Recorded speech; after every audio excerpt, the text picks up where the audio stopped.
नारायण भगवान की, श्री भक्तमाल ग्रंथ की जय। जय श्री सीताराम। हरि ओम। तच्छंजोरा वृणीमहे गातुं यज्ञान गातुं यज्ञपतये। दैवी स्वस्तिरस्तु नः स्वस्तिर्मानुषेभ्यः ऊर्ध्वं जगातु भेषजं शन्नो अस्तुद्युपदे चतुष्पदे। वाञ्छाकल्पतरुभ्यश्च कृपा सिन्धुभ्य एव च पतितानां पावनेभ्यो श्री वैष्णवेभ्यो नमो नमः। प्रह्लाद नारद पराशर पुंडरीक व्यासाम्बरीश शुक शौनक भीष्मदाल्भ्याम् रुक्मांगदार्जुन वसिष्ठ विभीषणादीन् एतानहं परमभागवतान् नमामि।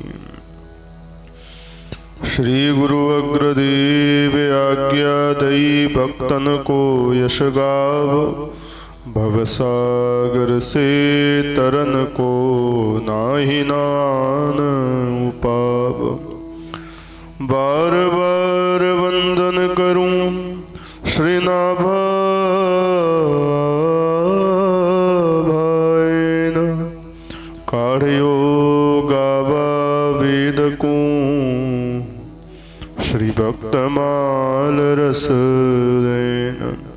श्री प्रियादास जुक पद कमल में सुमिरो बारंबार, कीन्ही भक्ति रस बोधनी टीका अति सुख सार।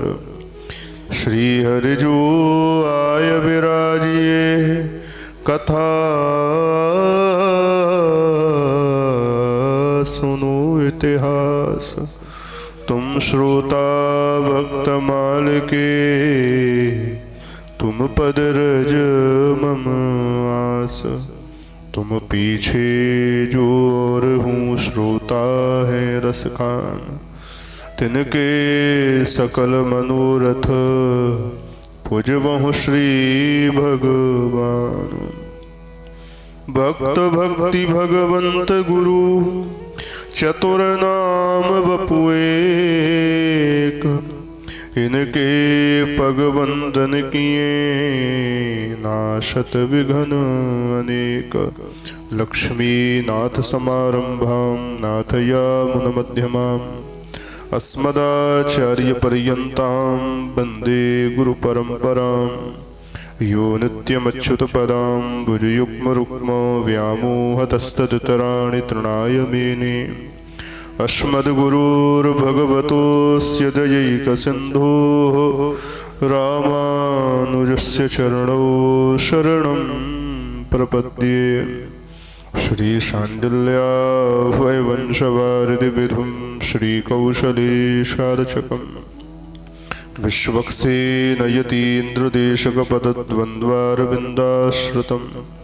स्वाचार्ये सुयतौ जगद्गुरुवरे श्रीरामनारायणे नित्यं सक्तमतिं जगद्गुरुवरं श्रीवासुदेवं भजे। स्वस्त श्रीमते रामानुजाय नमः। स्वस्त श्रीमते भाष्यकाराय नमः। श्री परांकुश परकाल यतिवर वरवर प्रतिवाद भी कर गुरुभ्यो नमः। श्री जानकी कांत स्मरणं श्री राधा कांत स्मरणं श्री लक्ष्मी कांत स्मरणं श्री पार्वती कांत स्मरणं। संत पूर्वाचार्या सहायाः समस्त वैष्णवाचार्या सहायाः। बोलिए श्री सीताराम नाम महाराज की। श्री सीता रामचंद्र भगवान की, श्री राधा कृष्णचंद्र भगवान की, श्री लक्ष्मी नारायण भगवान की, श्री काशी विश्वनाथ भगवान की, श्री अन्नपूर्णा महारानी की, अपने अपने गुरु गोविंद की, अपने अपने माता पिता की, सर्वेश्वरी जगत जननी गौ माता की, आज के आनंद की। जय जय श्री सीताराम। श्री राम जय राम, जय जय राम।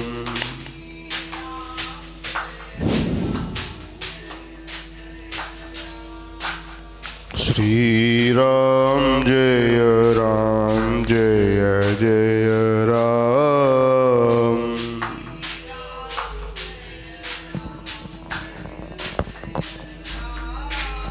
श्री राम जय राम, जय जय राम।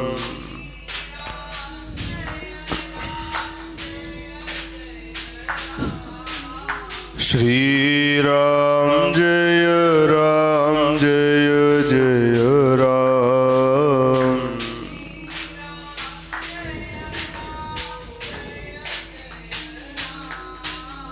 श्री राम जय राम, जय जय राम।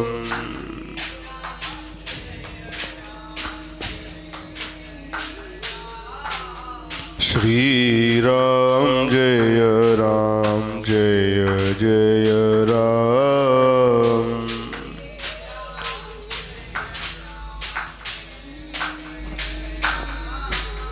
जय रघुनंदन जय सिया राम।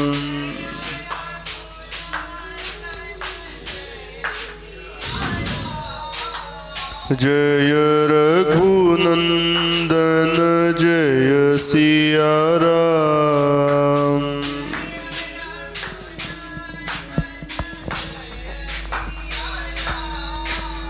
जानकी वल्लभ सीता राम।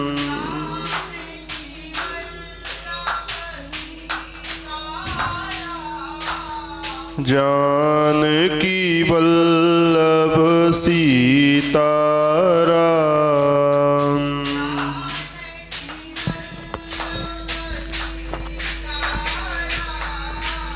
श्री राम जय राम, जय जय राम।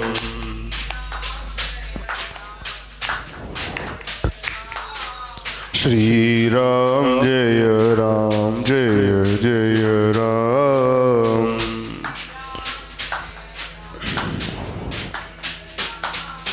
जय गो माता, जय गोपाल, जय गो माता। जय गो माता, जय गोपाल, जय गो माता। भगत वत्सल प्रभु दीन दयाल। प्रभु भगत वत्सल प्रभु दीन दयाल। प्रभु दीन दयाल। प्रभु दीन दयाल। प्रभु दीन दयाल। प्रभु दीन दयाल। बोल भक्त वत्सल भगवान की जय। जय श्री सीताराम। हरि शरणम। श्री सीताराम नाम महाराज की दिव्य कृपा और करुणा के फलस्वरूप श्री ठाकुर जी के दिव्य पवित्र हृदय स्वरूप श्री भक्तजनों का, श्री वैष्णव जनों का दिव्य पवित्र चरित्र श्री गोस्वामी नाभादास जी महाराज की दिव्य वाणी में श्री भक्तमाल ग्रंथ के माध्यम से बड़े ही आनंद एवं हर्ष के साथ में हम सभी लोग श्रवण कर रहे हैं। श्री ठाकुर जी की दिव्य कृपा हम सबके ऊपर है, जो बड़े ही आनंद से हम लोग इस दिव्य पवित्र चरित्र का आनंद ले रहे हैं। आज बैठने में थोड़ा सा विलंब हो गया, परंतु भगवान की कथा की चर्चा, भक्तजनों की चर्चा तो जब कर ली जाए तब अच्छा है, बस हो जाए तो श्री ठाकुर जी की दिव्य कृपा करुणा से कल के पवित्र चरित्र के प्रसंग में हम सभी लोगों ने प्रथम तो तापसी मैया की दिव्य चर्चा करी थी। संत साखी जाने सबे प्रगट प्रेम कलियुग प्रधान। संत जन भक्तजन साक्षी हैं कि भगवान की प्राप्ति का जो सबसे सरल और सुदृढ़ साधन है वह प्रेम है, जिससे प्रभु मिल जाते हैं। और महाराज वो प्रेम कैसा हो सकता है, ये भक्तजनों के चरित्रों को सुन के हमको पता चलता है। नाना प्रकार के भक्त हैं, उनके नाना प्रकार के हृदय हैं और उनमें नाना प्रकार के भाव हैं। वो कैसे कैसे हो सकते हैं, ना हम कल्पना कर सकते हैं और ना भगवान भी कल्पना कर सकते। भगवान भी कल्पना नहीं कर सकते भक्तजन कैसे कैसे हमको रझाते हैं। तापसी मैया की दिव्य चर्चा कर रहे थे। मैया का ऐसा भाव, भैया जैसो भी दुख आवे हमारे ऊपर वह स्वीकार कर लो, पर अपने दुख के ताई अपने ठाकुर है, अपने इष्ट बिल्कुल भी कष्ट मत दो। ऐसो मैया को भाव, कछु भी करें हमारे ठाकुर जी पर उन्हें कष्ट मत दो। ये प्रेम की पराकाष्ठा है। और तापसी मैया के चरित्र के पश्चात हम लोग महाराज श्री अंतर्निष्ठ नृपाल जी की दिव्य चर्चा कर रहे थे। उनके पवित्र चरित्र को वर्णन करते हुए श्री गोसाई नाभाजी कहते हैं, एक बार छप्पे का गायन करें। और जो नाभाजी ने छप्पे छंद में, छप्पे का मतलब होता है 6 पंक्ति का जो पद है उसको छप्पे कहेंगे, है ना। तो 6 पंक्तियों का पद है और गोस्वामी जी ने 6 छंदों में ही संपूर्ण भक्तमाल को गाया है नाभाजी ने। तो पाठ करते हैं चरित्र का, 6 का, उसके पश्चात जितना शेष हो गया है कल उसके आगे से श्रवण करते हैं। अगर शब्द पकड़ पाए तो गुनगुनाइए भी, नहीं तो आनंद लीजिए। अंतरनिष्ठ नृपाल एक परम धर्म नाहिन धुजी। अंतरनिष्ठ नृपाल एक परम धर्म नाहिन धुजी। अंतरनिष्ठ नृपाल एक परम धर्म नाहिन। हरि सुमिरन हरि ध्यान आन काहू न जनावे। हरि सुमिरन हरि ध्यान आन काहू न। ओ हरि सुमिरन हरि ध्यान आन काहू न जनावे। हरि सुमिरन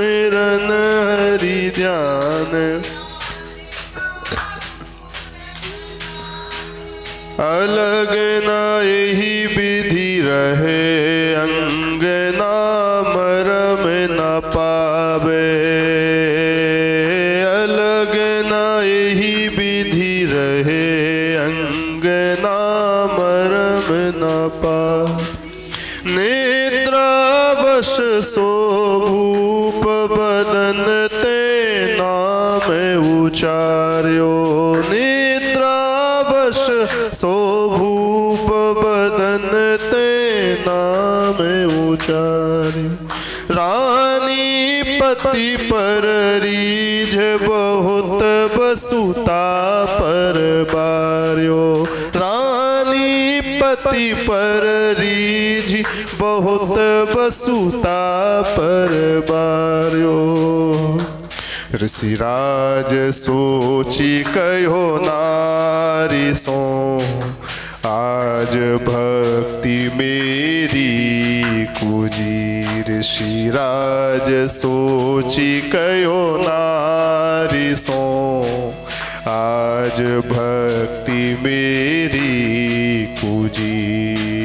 अंतरनिष्ठ नृपाल एक परम धर्म नाहिन तुझी। अंतरनिष्ठ नृपाल एक परम धर्म नाहिन तुझी। परम धर्म नाहिन तुझी, परम धर्म नाहिन तुझी। बोल भक्त वत्सल भगवान की। इस छप्पे छंद के माध्यम से श्री गोस्वामी नाभाजी ने महाराज श्री अंतरनिष्ठ नृपाल जी के दिव्य पवित्र चरित्र को गाया है। कैसा इनका प्रेम है भगवान के प्रति। बोले भजन तो करते हैं, लेकिन जितना भी भजन है, जितना भी साधन है और जितना भी भगवान के प्रति इनका प्रेम है, सब अंतर्निष्ठ है, बाह्य कुछ है ही नहीं। भीतर ही भीतर नाम जप, भीतर ही भीतर भगवान की लीलाओं का चिंतन, भीतर ही भीतर भगवान से वार्तालाप, भीतर ही भीतर भगवान का ध्यान। बगल में बैठे हुए व्यक्ति को भी कुछ पता नहीं चलता है। छप्पे में गोसाई जी कहते हैं, हरि सुमिरन हरि ध्यान, आन काहू न जनावे। बाबा आन माने दूसरा, किसी दूसरे को जानने ही नहीं देते महाराज कि हम क्या है। अपने भजन को, अपनी भक्ति को पायो जी माने राम रतन धन पायो। अपने इस रतन को छुपा के रखते हैं हृदय में। हालांकि ये रत्न ऐसा है कि कोई इसको लूट नहीं सकता। मीरा जी ने तो अपने भाव में कहा कि खर्चे न कोई चोर न लूटे, दिन दिन बढ़त सवायो। पायो जी माने राम रतन धन पायो। लेकिन भक्तों का अपना अपना तरीका है। कोई भगवान को तरह तरह के पकवान खिला करके सुख अनुभव कर रहा है, कोई कह रहा है कि प्रभु हमको नाम जपने दो, तुम भले ही मुंह को मरो। बोलो राधे राधे। सच में कोई भक्त का ऐसा भाव है कि आपकी सेवा के लिए हमारा भजन छूटे तो छूटे, हमारा नियम छूटे तो छूटे। जब आप ही खुश नहीं तो हम नियम को बचा करके क्या करेंगे। ऐसा नियम तो खाई में गिरे, ऐसा नियम तो गंगा जी की धारा में बह जाए, बस आपको हम सुख प्रतीत सुख दें। इसलिए प्रभु क्या इच्छा है, अच्छा 56 भोग पधराने, चलो मैं व्यवस्था करूं, भजन छोड़ के जाए। और कोई यूं कह रहा है, भगवान ने कही कि बाबा हमको भूख लग रही है, जो सूखी सूखी बाटी हम पे गले के नीचे उतरे ना है। तो बोले सुनो, ये बाबा जी तुमको बाटी 56 भोग पवावे कितना ही बने। अरे तुम्हें 56 भोग खाने तो क्या चेलाए चेताओ, भगते चेताओ और खपाओ। मुझे तो बैठ के भजन करने दो शांति से। लेकिन दोनों ही अपनी अपनी जगह ठीक है।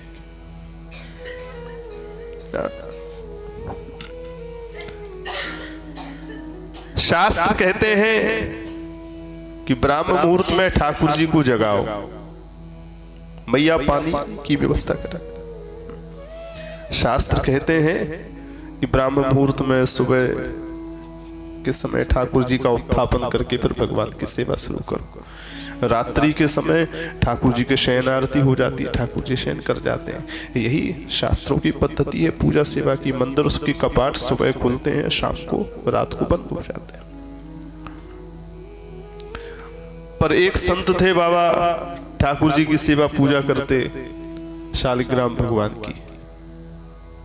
वो क्या करते, रात को 9 बजे तो ठाकुर जी को उठाते और पूरी रात सेवा पूजा करते। आरती, स्नान, आरती, श्रृंगार, भोग, सब भजन, अपना भजन। फिर बीच में ठाकुर जी को थोड़ा आराम दे दियो, फिर 2 घंटा बाद जगाए दिए, फिर स्नान, भोजन सब। वो जब तक सवेरो है तो सुबह देते। पूरे दिन में सोते और रात को ठाकुर जी की सेवा करते। लोग वागन ने पूछी, महाराज आप ऐसो क्यों करो, दुनिया तो ऐसो करे, शास्त्र में ऐसो वर्णन है और आप ऐसो करो। बोले सुनो, जब दुनिया बारे ठाकुर जी की पूजा करे ना दिन में, बस में सारी दुनिया एक संग में पूजा करे। सब एक संग में अपने अपने ठाकुर ने नवाए रहे हैं, दुबाए रहे हैं, कपड़ा पहनाए रहे हैं, त्रिचंदन लगाए रहे हैं, आरती कर रहे हैं, भूख पवाए रहे हैं, सब कर रहे हैं, सुबाए रहे हैं।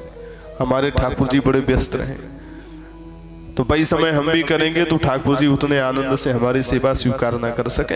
हाँ, जब दुनिया के ठाकुर सो जाएं तो हमारे ठाकुर जी रात में फ्री रहे एकदम, तब मैं रात को जो है अपने ठाकुर जी की सेवा पूजा करूं सब। अब उनका भाव है, क्या कहो, भाव में नियम है क्या? भाव है। हाँ, बस इतना है कि भाव भी शास्त्रानुकूल होना चाहिए।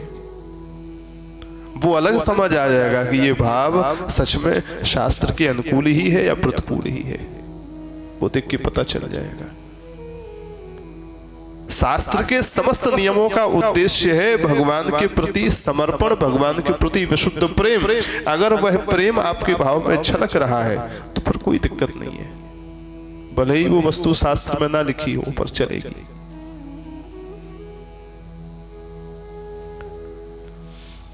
तो तरह तरह के भक्त होते हैं। एक तरफ तो शास्त्र कहते हैं कि भगवान का नाम जितना ज्यादा से ज्यादा हो, खूब गाओ, सुनाओ, जितने लोगों के कान में पड़ेगा उतने लोगों का कल्याण होगा। ये भी सिद्धांत शास्त्र का ही है, परंतु राजा का भाव ऐसा है। एक तरफ शास्त्र यह भी कहते हैं कि अपने भजन को छुपा के रखो, गोपनीयम गोपनीयम गोपनीयम प्रयत्नतः। तुम जितना भजन करते हो दुनिया के सामने बैठ करके उसको गाओ मत कि मैंने इतनी माला करी, मैंने इतना भजन किया, मैंने इतनी कथा सुनी। उसको छुपा के रखो। जैसे कोई कंजूस सेठ कमाए हुए धन को तिजोरी में छुपा के रखता है, किसी को भनक भी नहीं पड़ने देता कि मैंने इतना कमा के रखा है, ऐसे ही तुम अपने कमाए हुए भजन को छुपा के रखो, किसी को भनक भी ना लगे। ये भी सिद्धांत है। पता नहीं किसकी नजर लग जाए। महाराज जो है अपने भजन को छुपा के रखते हैं। हरि सुमिरन हरि ध्यान, आन काहू न जनावे। किसी दूसरे को पता तक नहीं लगने देते। और महाराज ऐसा भी नहीं है कि महाराज भजन करने के लिए चुपचाप कहीं एकांत में चले जाते हो फिर करके आते हो। सबके बीच में रहते हैं, सबके साथ में ही रहते हैं 24 घंटे। सबके बीच में, सबके साथ में रह करके इतना गुप्त विधि से भजन करते हैं कि किसी को कुछ पता ही ना चले। समझ रहे? किसी को कुछ पता नहीं चले, सब सोचे घोर संसारी। अलग ना यही विधि रहे, अंगना मरम न पावे। कल चर्चा हो रही थी कि धर्मपत्नी बड़ी रानी बड़ी दुखी रहती थी कि ऐसो बेमुख आदमी मिलो है, भजन ही ना करे, मंदिर में माथा ना टेके, तिलक न लगावे, चंदन न लगावे, कंठी ना पहने, कथा ना सुने, कोई व्रत ना करे, कछु दान पुण्य ना करे, ऐसो बेमुख मिलो है, ना ठाकुर जी को नाम लेवे। हे प्रभु पतो ना कौन से पिछले जन्म के पाप जागे जो ऐसा आदमी मिलो। बड़ी दुखी रहती, इनकी बुद्धि सुधारो, इनकी बुद्धि पलटो, ऐसी प्रार्थना करती। पर महाराज अलग न इहिपिति रहे, अंगना मरम न पावे। सबके बीच में रहते हैं, 24 घंटे सारे काम करते हैं, पर किसी को कुछ पता नहीं। महाराज एक दिन क्या हुआ,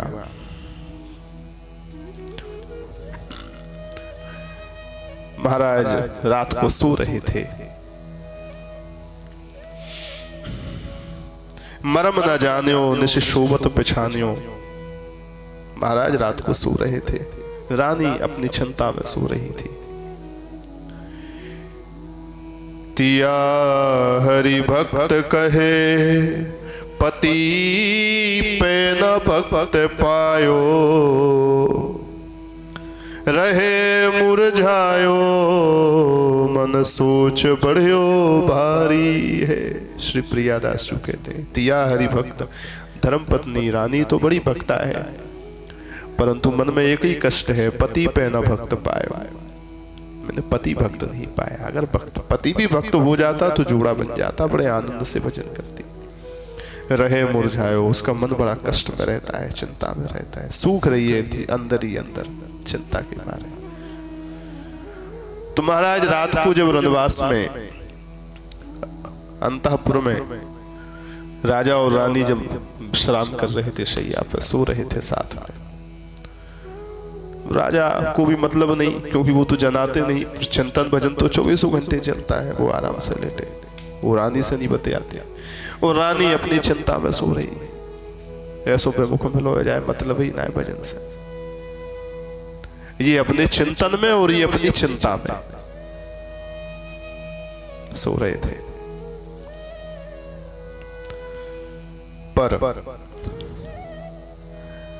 राजा का भजन तो चलता ही है। हमने पहले ही कहा है कि रात्रि के समय जो चिंतन करके अधिकतर हम तन्मयता से चिंतन करके जो सोते हैं, वही चिंतन सोते समय पूरी रात चलता रहता है। वो चिंतन तन्मयता के द्वारा किया हुआ हो चलेगा महाराज।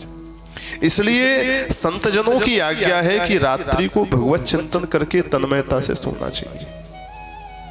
अगर हम रात को सोने के पहले आधा घंटा भी एकदम तन्मय पूर्वक भगवान का नाम जपते हुए, बड़े प्रेम से उनका ध्यान करते हुए सोएंगे, तो पूरी रात जब आप सुबह जगोगे ना, तब तक भजन ही चलता रहेगा, ये अनुभव होगा।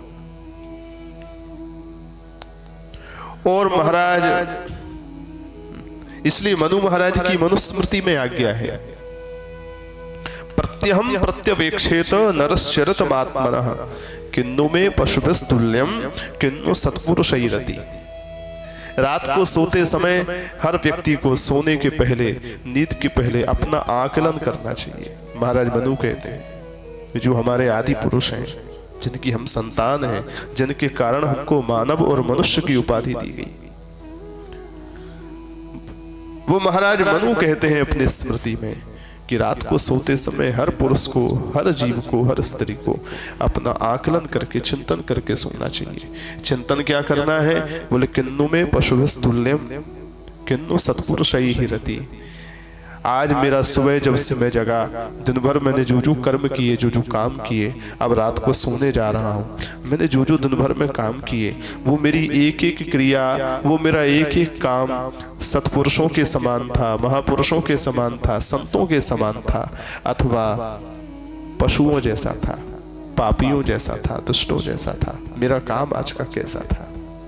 मेरी भावनाएं, मेरा चिंतन, मेरे विचार जो दिन भर चलते हैं दिनचर्या में, वो पशुओं के समान है, पशुतुल्य है, अथवा महापुरुषों के समान है। अगर पशुतुल्य है तो आज किए सो किए, कल से नहीं करूंगा। 10 में से मैंने 8 काम तो अच्छे किए, पर नहीं 2 मेरे से गड़बड़ हुए, ये पशु के समान थे, ये वाले आज से मेरी लिस्ट से बाहर, मैं इनको नहीं करूंगा। ये सावधानी रोज रखनी चाहिए, रोज ऐसा आकलन करना चाहिए।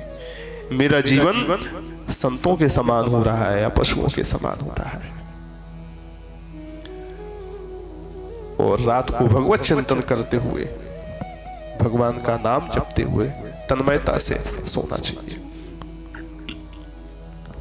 और अगर नियम से हम भगवान का नाम जपे तो फिर तो रग रग बोले राम, रोम रोम से भगवान नाम निकले। बाबा श्री चरणदास जी महाराज एक बहुत अच्छे महापुरुष हुए। संभवतः शुकताल में जब बट वृक्ष के दर्शन करने गए ना, तो वहां पर भी उनका विग्रह और उनके द्वारा लिखे हुए पद लिखे शुक तीर्थ में श्री चरणदास जी के। उन्होंने अपने ग्रंथ में लिखा है, श्री उनकी वाणी है,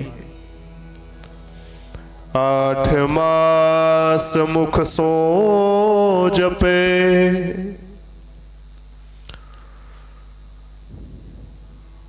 16 मास कंठ जाप। 8 महीने भगवान का नाम कैसे जपना है? मुख से। अब मुख के भी 2 प्रकार के जप बताए गए हैं शास्त्रों में, पुराणों में। एक वाचिक, दूसरा उपांशु। वाचिक जप उसको कहते हैं बोल बोल करके, इतना तेज बोल रहे हैं कि हमें भी अच्छे से सुनाई दे रहा है और आजू बाजू में जो लोग बैठे हैं उनको भी सुनाई दे रहा है।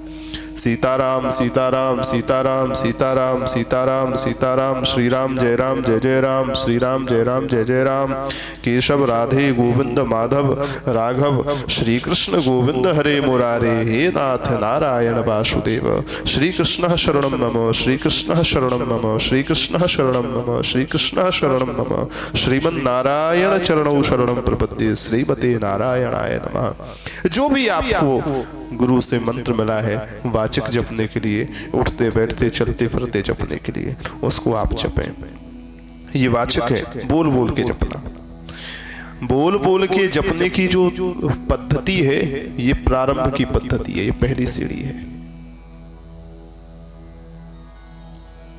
संतों ने पद्धति बताई है, नाम साधना इसको कहते हैं। साधना माने साधन भी हो गया, और साधना माने नाम को साधना। साधना माने कहने का आप मतलब समझे कि कोई वस्तु गिर रही है, उसको पकड़ के साधा, उसका बैलेंस बना, उसको साधना। तो साधना का मतलब क्या है? एक तो क्रिया हो गई, साधन कर रहे हैं, साधना कर रहे हैं, पर उसका फल क्या है? बोले जिसका साधन कर रहे हैं उस वस्तु को साधना। तो नाम की साधना क्या है? वो 3 प्रकार के जप बताए, कायिक, वाचिक, उपांशु, है ना। तो वाचिक जो है बोल करके जपना। वाचिक जप किसको कहते हैं?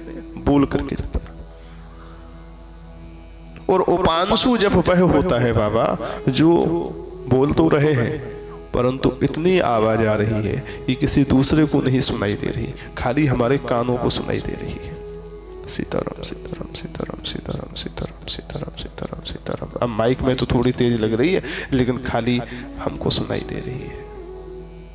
हल्के से ओठ हिल रहे हैं और खाली हमारे कानों को सुनाई दे रही है। लोगों को लगे कि यहाँ बस कुछ जप रहे हैं, क्या जप रहे हैं पता नहीं। इसको उपांशु जप कहते हैं। तो 8 मास मुख सो जपे। यहाँ श्री चरणदास जी ने कहा कि 8 महीने नाम की साधना मुख से बोल बोल करके करें। तो इसमें वाचिक और उपांशु दोनों आ गए। माने 4 महीने वाचिक जप करो और 4 महीने उपांशु। मतलब 4 महीने बोल बोल करके और 4 महीने खाली तुम्हारे कानों को सुनाई दे, उतना 8 महीने ऐसा जप।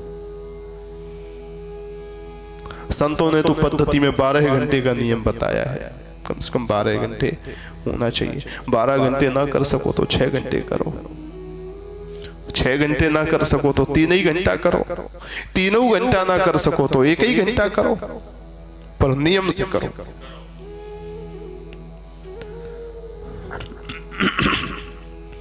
तो 8 मास मुख सो जपे, 8 महीने ऐसे जपो। और उसके बाद 8 मास मुख सो जपे, 16 मास कंठ जाप। पर 8 महीना जब पूरे हो जाए तब 16 महीने 8 महीने जपते जपते ऐसा अभ्यास भी हो जाएगा कि जब कंठ का जाप आप बंद कर दो और 16 महीने यहाँ जपो कंठ से, आवाज ना ओठ हिले ना कान को सुनाई दे, अंदर ही अंदर चले। ये ना हिले, जीव नहीं हिले, ये हिले, फिर यहां हरकत भी हो, अंदर ही अंदर हिले। क्योंकि 4 प्रकार की वाणी है ना हमारी, परा, पश्यंती, मध्यमा और वैखरी। वैखरी वाणी का जो स्थान है वो मुख है,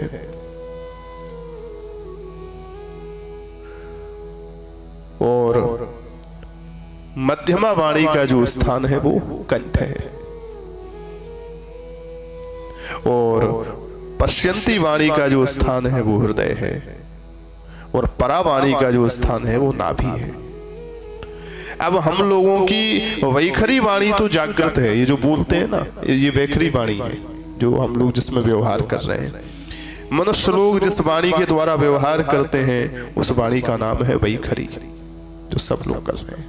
परंतु हमारी परा, पश्यंती, मध्यमा, ये जो 3 वाणी है शरीर के अंदर है, पर वो सोई पड़ी है, उनको जगाना पड़ेगा। वो जगेगी कैसे? साधना से, ये सोई है। तो कंठ की वाणी जो मध्यमा, जो सोई है, 16 महीने तक पर कंठ से जाप करे,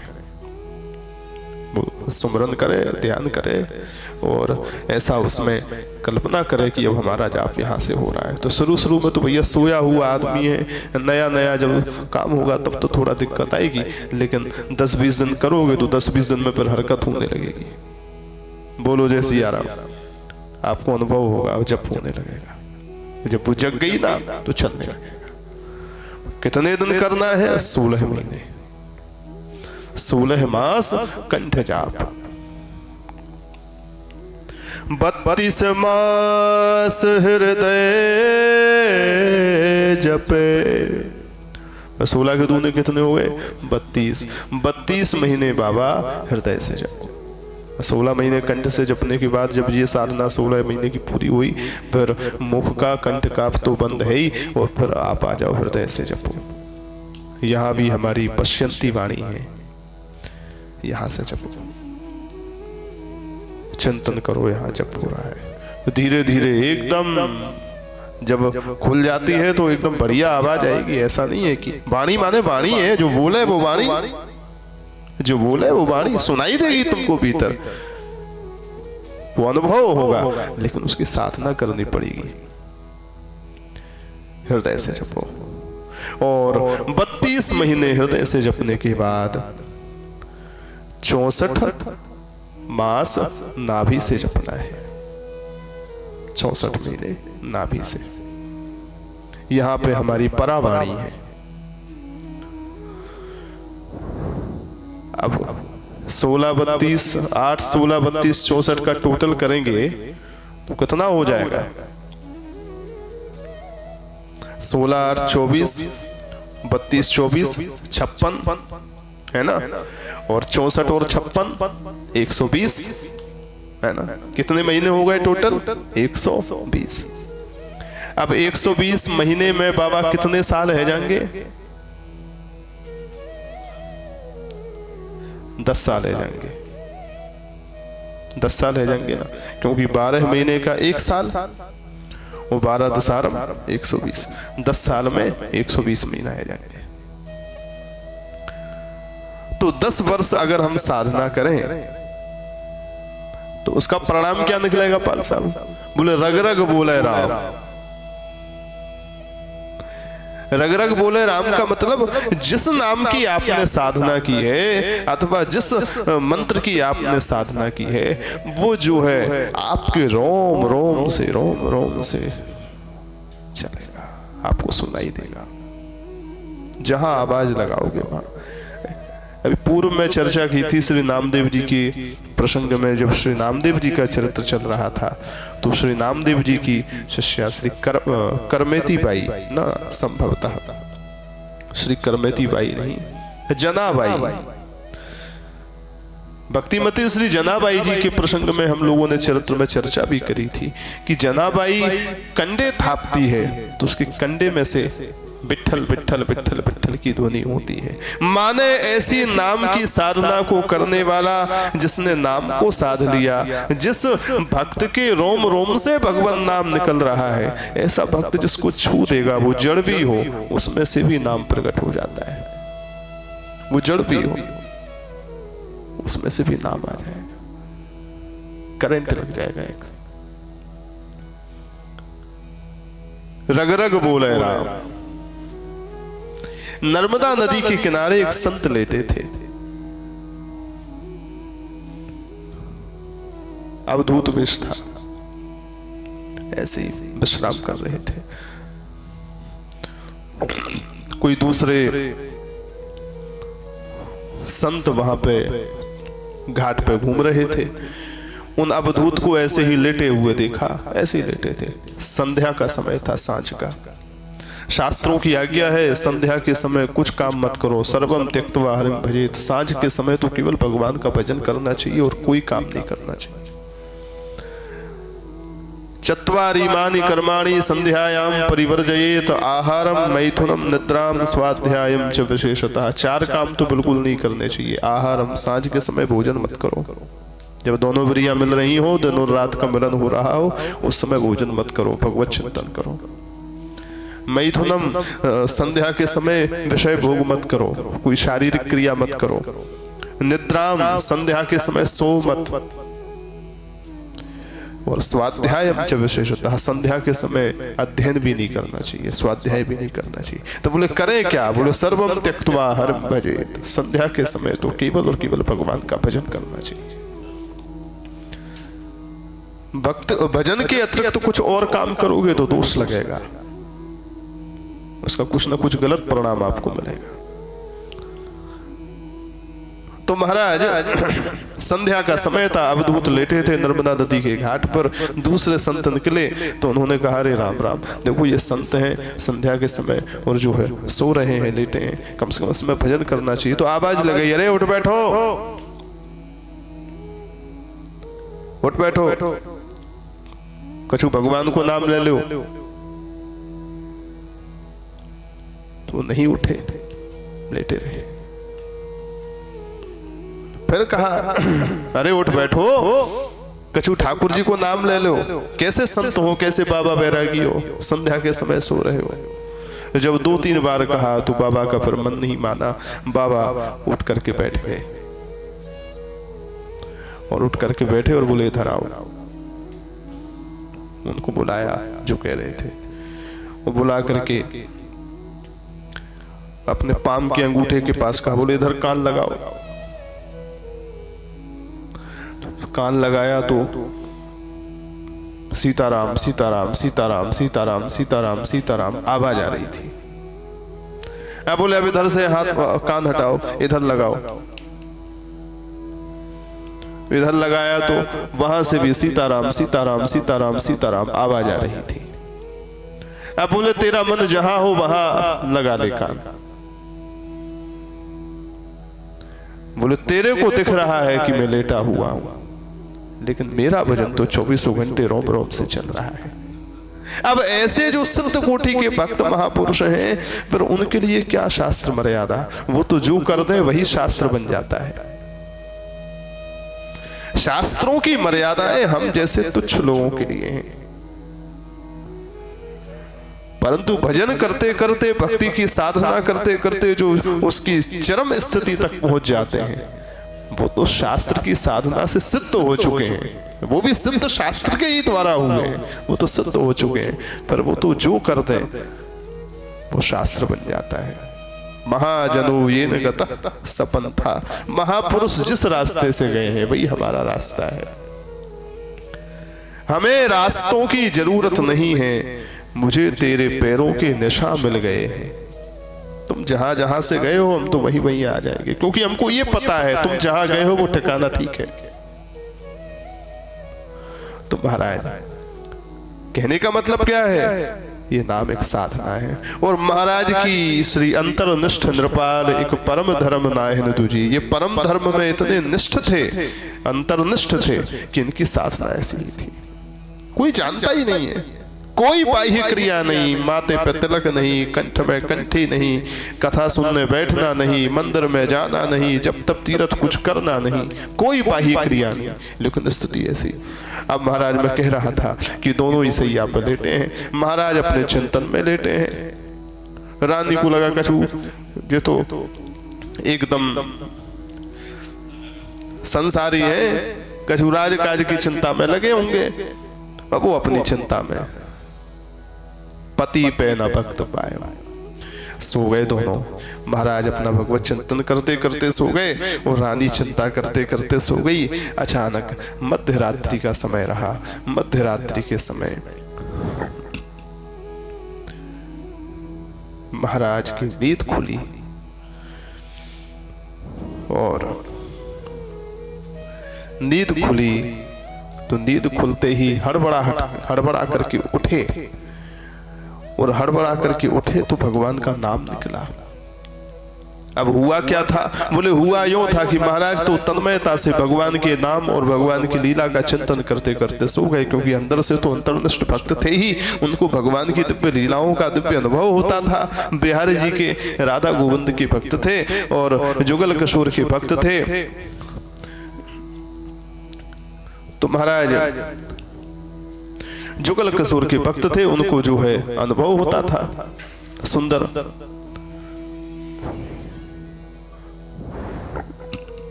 तो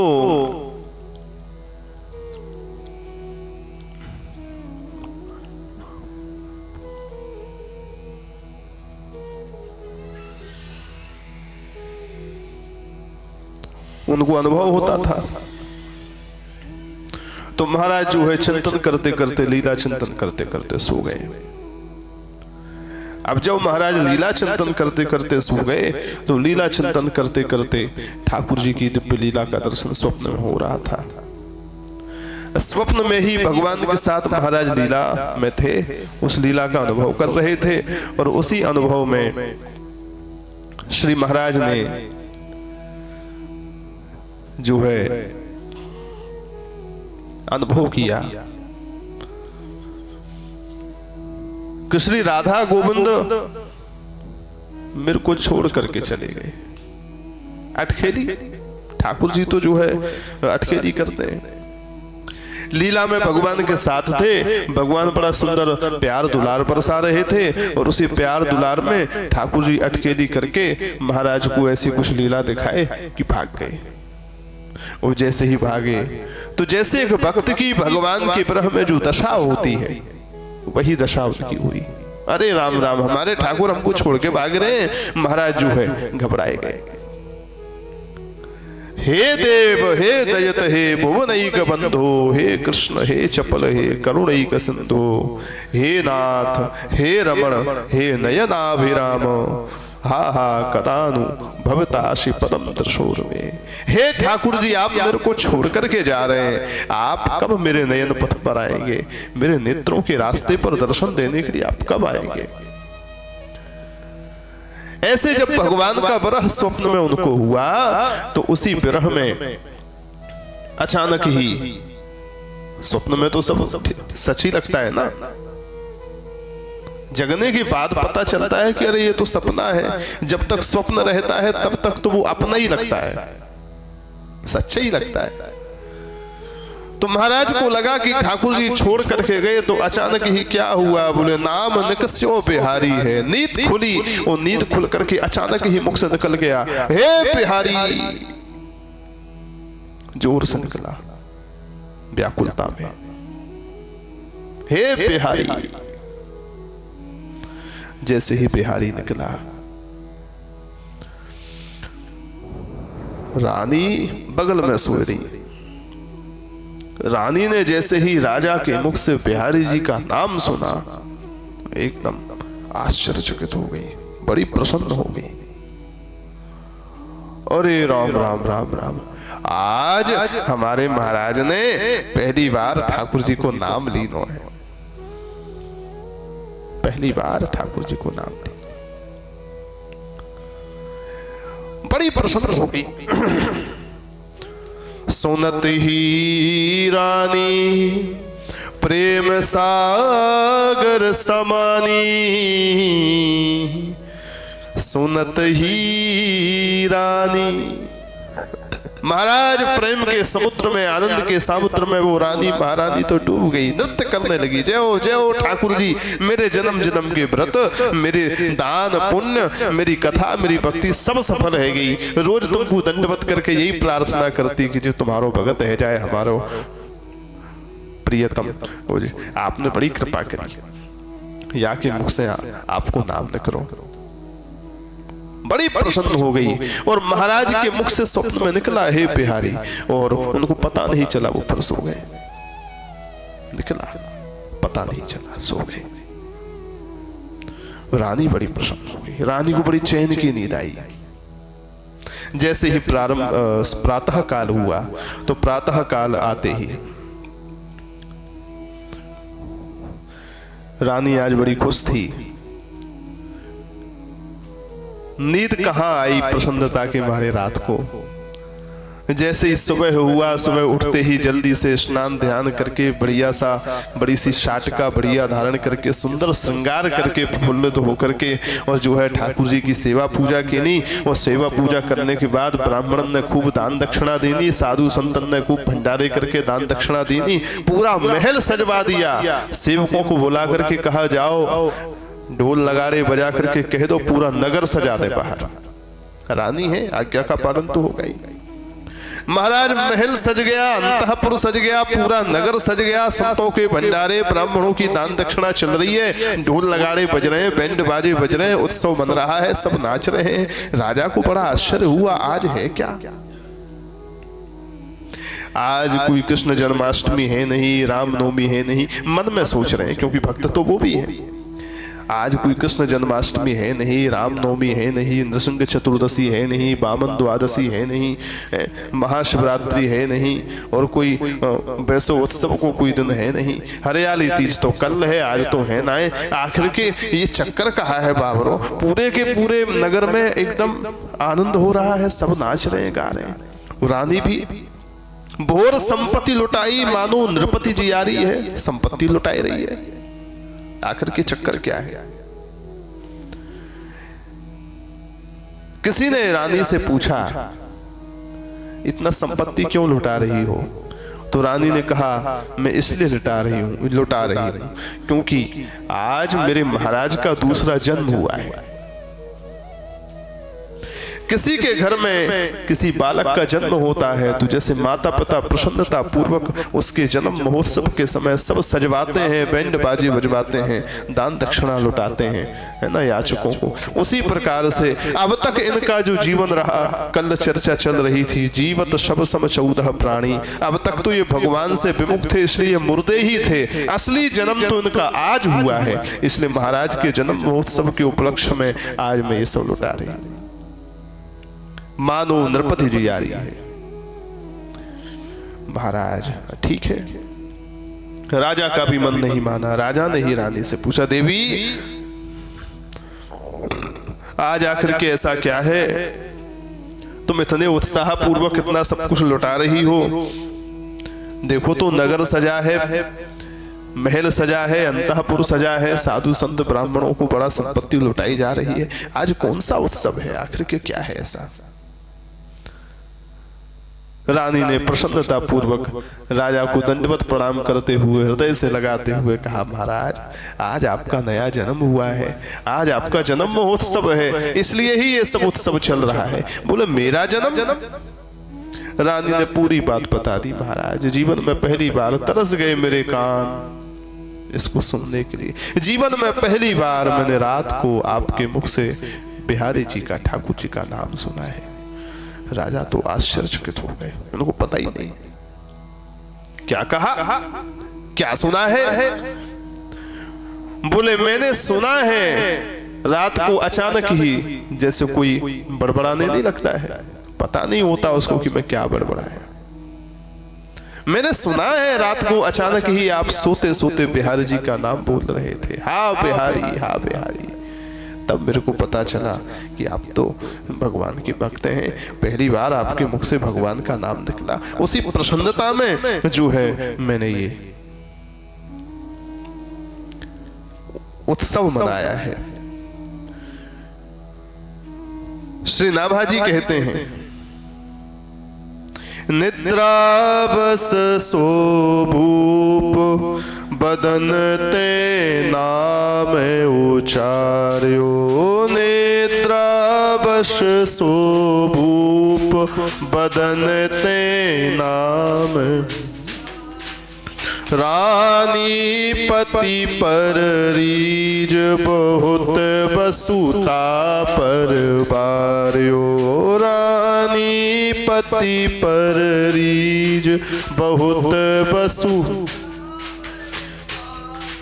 जब रानी ने इतना धन लुटाया तो राजर्षि राजा ने क्या कहा? नृपाल ने कहा, ऋषिराज सोची कहो नारी सो, आज भक्ति मेरी कुजी। ऋषिराज सोची कहो नारी सो, आज भक्ति मेरी कुजी।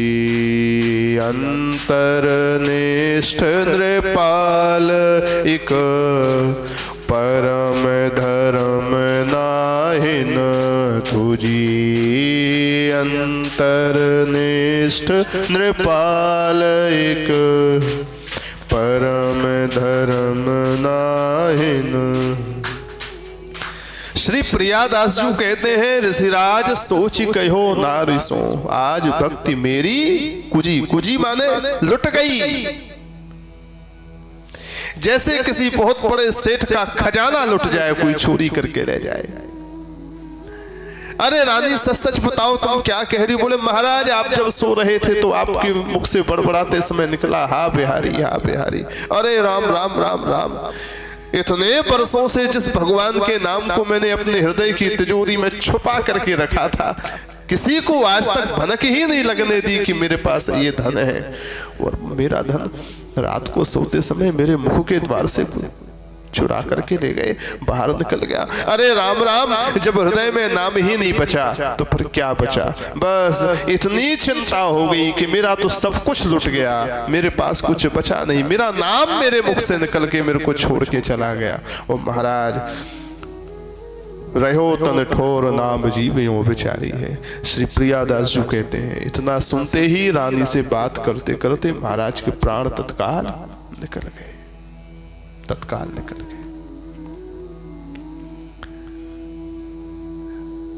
जैसे किसी का सब कुछ लुट जाए तो कई लोगों के प्राण निकल जाते हैं। उनका जीवन का प्राण धन सर्वस्व वह नाम ही था जिसको उन्होंने छुपा के रखा था। वो निकल गए प्राण, अंतर्निष्ठ। क्योंकि इनका जो भजन था वो अंतर्निष्ठ था, गोपनीय था, वो प्रकट हो गया, इसलिए महाराज के प्राण निकल गए। जैसे ही रानी के सामने प्राण निकले, महाराज यहाँ तो जन्म महोत्सव मनाए रही, ये कहाँ है? अबाक रह गई, आश्चर्यचकित रह गई वह भार्या राजा की। राम राम राम राम। मैं तो इतने वर्षों से यह चिंता करती थी कि ऐसो विमुख पति मिलो, ऐसो विमुख पति मिलो। आज पता चला ये विमुख नहीं था, ये तो हमसे भी हजारों गुना अनंत भगवान के चरणों में सम्मुख थे। ऐसा प्रेम भगवान के नाम के प्रति तो ना मेरा है ना मैंने लोगों का देखा है, ऐसा प्रेम महाराज का। और उस प्रेम को इतना गोपनीय रखा कि मेरे को भी पता नहीं, किसी को पता नहीं। प्राण ऐसे तो नहीं छूट सकते। महाराज का भगवान के प्रति बहुत ही उच्च कोटि का भाव रहा, इसलिए उस प्रेम में उनके प्राण निकल गए। जरा विचार करिए, श्री दशरथ जी को भगवान श्री राम का विरह हुआ कि राम लौट करके नहीं आए। राउ गयौ सुरधाम। भगवती कुंती को भगवान द्वारकानाथ का विरह हुआ कि द्वारकानाथ श्री कृष्ण स्वतः गमन कर गए, इस धरती को छोड़ के चले गए, लीला पूरी करके चले गए, अब द्वारकानाथ का कभी दर्शन नहीं होगा। इस बात को सुनते ही तत्काल भगवती कुंती के प्राण निकल गए। त्रेता में इस प्रकार से तुरंत समाचार सुनते ही जिनके प्राण छूटे राम जी के विरह में, वो महाराज दशरथ हैं। द्वापर में भगवान द्वारकानाथ के विरह में तुरंत जिनके समाचार सुनते ही प्राण छूटे, वो भगवती कुंती हैं। और उस कलिकाल में इन लोगों ने तो भगवान के विरह में प्राण छोड़े, पर इन अंतर्निष्ठ राजा ने तो भगवान के विरह में नहीं, भगवान का नाम छूट गया, नाम के विरह में प्राण निकाल दिए। नाम के प्रति प्रेम, जिस नाम को छुपा के रखा था वो नाम निकल गया। नाम के प्रति ऐसा प्रेम, कहूं कहां लगी नाम बड़ाई, राम न सकहि नाम गुण गाई। महाराज देख तन त्याग पति भई और गति आकी, ऐसे रतिवान मैं न भेद कछु पायो है। ऐसे रतिवान, इनका ऐसा प्रेम था भगवान के प्रति और मैं जान भी नहीं पाई। भयो दुख बारी भारी, सुध बुध सब टारी। महाराज दो प्रकार के कष्ट हो गए।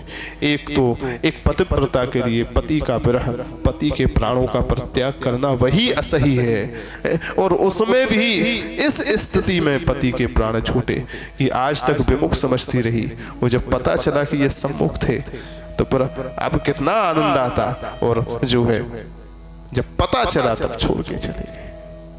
इसलिए और ज्यादा सुध बुध सब टारी। महाराज रानी बहुत ही ज्यादा दुखी हो गई, बहुत ही ज्यादा आकुल व्याकुल हो गई। भाव राशि ही ये छायो है। राशि माने रानी के अंदर भी भगवान का वह दिव्य प्रेम समूह के रूप में, सागर के रूप में उतराने लगा। इतनी प्रेम में डूब गई कि राम राम, जिस गति को मेरे पति ने पाया है बस वही गति मेरे को भी मिले, ऐसा ही भाव है। बस भगवान का नाम जपते जपते भगवान के विरह में और पति के विरह में रानी समय काटने लगी। भोजन पानी जब छोड़ दिया, निषदन ध्यान तजे विरह प्रबल प्राण, भक्ति रस खान रूप कापे जात गायो है। श्री प्रियादास जी कहते हैं बस एक दो दिन ही पीते थे, रानी ने भी भगवान के विरह में और अपने पति के विरह में अपने प्राण त्याग दिए।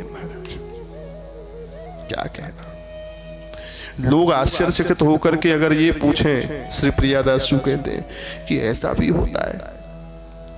महाराज ने नाम के विरह में प्राण त्याग दिए और रानी ने महाराज के विरह में और भगवत प्रेम के विरह में रानी ने भी प्राण त्याग दिए। ऐसा भी कुछ कभी होता है, ऐसा भी हो सकता है। तो श्री प्रियादास जी मानो उत्तर देते हुए अपने कवित्व में आगे कहते हैं, भक्ति रस खान, अरे अगर तुम्हारी बुद्धि में नहीं बैठ रही तो ना बैठे, तुम नहीं समझ पाओगे। ये भक्ति तो रस की खान है, इसमें क्या क्या हो सकता है। कापे जात गायो है, कोई बता सकता है क्या? किसी की वश की नहीं है। भक्ति रस खान रूप कापे जात गायो है, किसी की वश की बात नहीं जो उसको पता। तो बोले कौन जान सकता है? बोले जाके यह होए सोई जाने रस बोए। ये तो भक्ति जिसके हृदय में है वही जानता है कि ये प्रेम है क्या। जिसके हृदय में नहीं है वो तो चार बातें करेगा, लेकिन अनुभव तो वही करेगा जिसके हृदय में है। कथा सुन के क्या आनंद आता है, ठाकुर जी की सेवा करके क्या सुख मिलता है, नाम जप करके क्या आनंद मिलता है, ये तो वही जाने जो ये सब करता है। जिसने जीवन में कभी किया ही नहीं वो क्या जाने कि क्या सुख मिलता है। वो तो चार बातें ही करेगा। जिसने रसगुल्ला कभी खाया नहीं तो रसगुल्ले में मिठास कितनी है वो क्या जाने। वो तो यही कहेगा क्या खाते हो ये गोल मटोल सा काला काला, इसमें क्या रखा है, काले में स्वाद कहाँ। लेकिन जो खाता है वो जानता है कि काले में स्वाद क्या। भले ही ये काला है अर्थात ये श्याम है, पर श्याम होते हुए भी सुंदर है। ये पूरा रसगुल्ला है, मधुराधिपति रखिलम मधुरम। ये तो रसगुल्ला है, काला रसगुल्ला है, ये श्याम सुंदर है। जाके यह होए सोई जाने रस होए, सब डारे मति खोए या मैं प्रगट दिखायो है। महाराज भक्ति बड़ी इसलिए इस प्रसंग का एक सार बताते हुए हम आज की कथा को भगवान के चरणों में विश्राम करेंगे। इस प्रसंग का सार क्या है? महाराज किसी भी प्रकार का कोई चिन्ह तो धारण करते नहीं थे, न तिलक लगाते, न कंठी लगाते, न मंदिर जाते, न कुछ करते, लेकिन अंदर भक्ति उनकी इतनी उच्च श्रेणी की थी कि शायद किसी तिलक लगाने वाली की भी उतनी ना हो।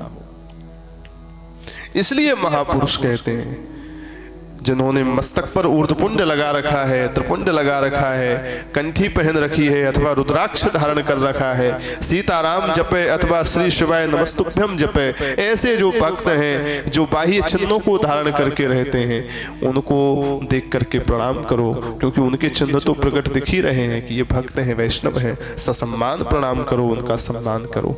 लेकिन जो तिलक कंठी नहीं लगाए हैं उनका भी अपराध मत करो, क्या पता वो अंतर्निष्ठ हो, क्या पता वो अंतर्निष्ठ हो, आपसे अपराध हो सकता है। इसलिए जो प्रकट दिख रहे हैं उनको प्रकट मान के प्रणाम करो, जिनके चिन्ह नहीं दिख रहे हैं उनको अंतर्निष्ठ मान करके मन ही मन हृदय से दंडवत कर लो। और भाव क्या है? गोसाई जी वही कह रहे हैं, सिय राम मय सब जग जानी, करहूं प्रणाम जोरी जुग पानी।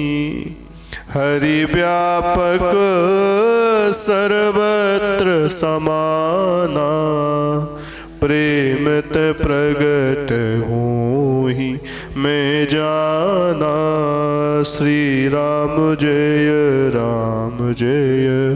जय राम, श्री राम जय जय राम। सिय राम मैं सब जग जानी।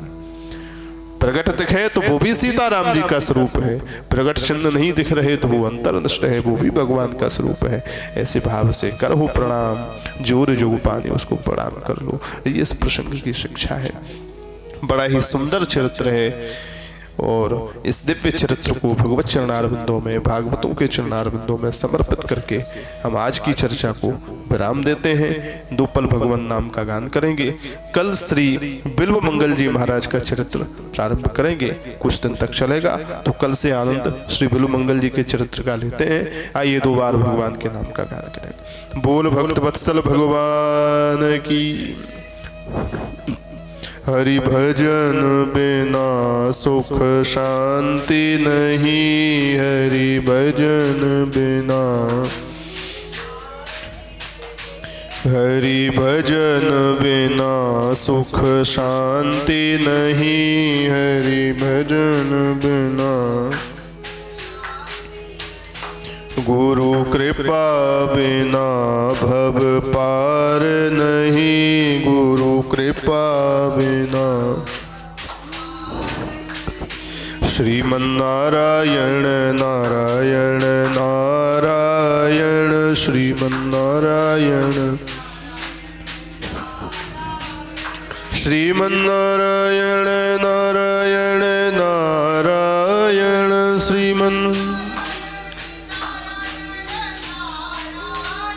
श्रीमन्नारायण नारायण नारायण,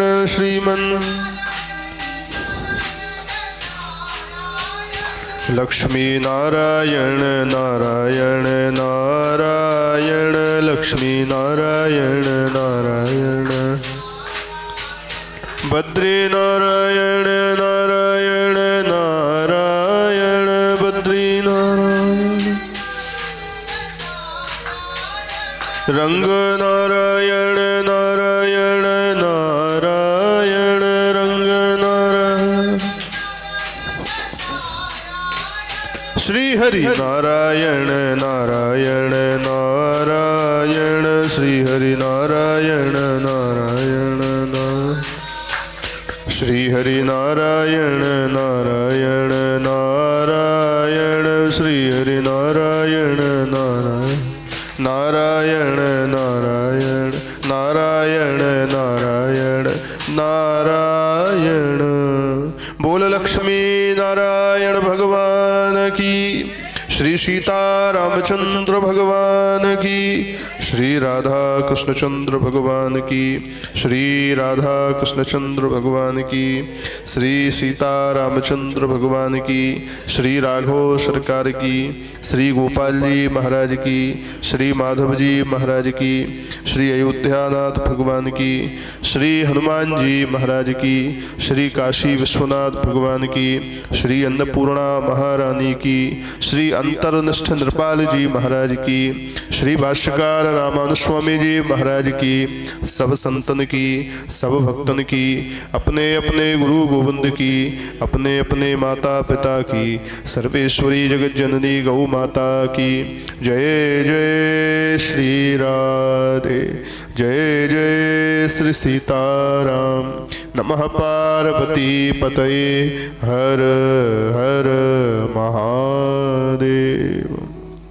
हरे कृष्ण कृष्ण कृष्ण हरे हरे, हरे राम राम राम हरे हरे, हरे कृष्ण कृष्ण कृष्ण हरे हरे, हरे राम राम राम हरे हरे, हरे कृष्ण कृष्ण कृष्ण हरे हरे, हरे राम राम राम हरे हरे। सर्वे भवन्तु सुखिनः, सर्वे सन्तु निरामयाः, सर्वे भद्राणि पश्यन्तु, मा कश्चित् दुःखभाग् भवेत्। हरिः ओम तत्सत्, हरिः ओम तत्सत्, हरिः ओम तत्सत्। श्रीहरये नमः, श्रीहरये नमः, श्रीहरये नमः। हरिः शरणम। शेष चर्चा कल करते हैं। सभी को जय श्रीमन्नारायण।